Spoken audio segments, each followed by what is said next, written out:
In 1959, Miles Davis recorded a record that forever changed music. It's up there with Nirvana Nevermind, Pet Sounds, Sgt. Pepper, Michael Jackson's Thriller. It is one of those records that changed and shaped music that then went to change and shape society.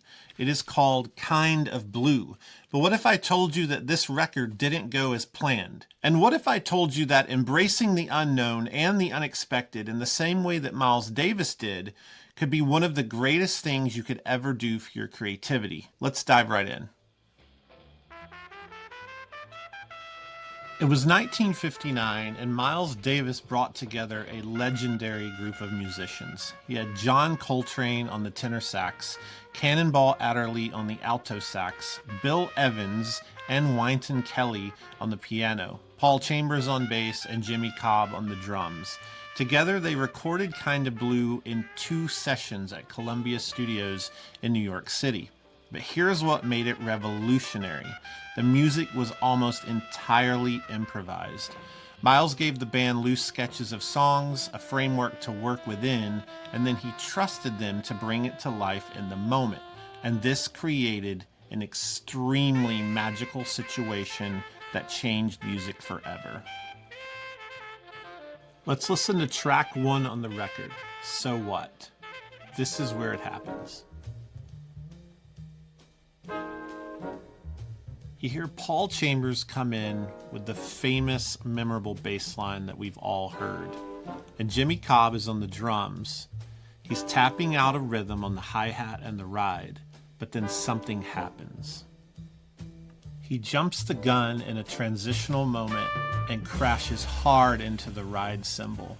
This wasn't expected, this wasn't planned, and this is not what Miles Davis wanted. But Miles makes a decision.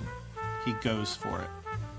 All of his skill, all of his mastery of the instrument, all of his instinct, and most importantly, all of his ability to accept the unknown and to go for something that might not work is on full display in this moment. The result is one of the most famous horn parts in all of modern music. It defines jazz. From this moment on, jazz left the prior bebop era. This moment is as revolutionary as the sound of grunge arriving in the 90s, destroying the hair metal of the 80s. It's as revolutionary as the Beatles' Revolver in a world that wasn't quite sure it wanted to embrace a new style of rock. Miles Davis's decision to move forward into the unknown gave him something he didn't know he wanted. It gave him something as an artist that he didn't even know was possible, but he found it because he committed to what might be instead of worrying about what might go wrong. So you might be thinking, this is great, Josh. What does it have to do with me? Well, everything. I think there are 5 takeaways from this moment that if we as artists and creative people will hold on to, practice, and try to get better at, I think all of our work would improve. Here they are. Number 1, be a student of your craft or your discipline. Miles Davis was amazing because Miles Davis practiced and practiced and played more than anyone else. He put the work in. You can't have moments that are improvised, spontaneous, and surprising if you can't play a foundation that'll hold those moments. It's really easy to look at musicians and think, wow, how do they just improvise and solo over this? They're so good at making things up. Well, the truth is, you can't do that unless you can actually play the song first. The improvising comes after the foundation. So make sure you have that in your discipline, whether that's photography, painting, writing, it doesn't matter. Don't expect the moment to magically happen if you haven't been willing to put in the work, to put yourself in the position to be in that moment. Number 2, be ready for the unexpected. Miles had a plan, but he was open to detours. Think of it just like traveling across the world.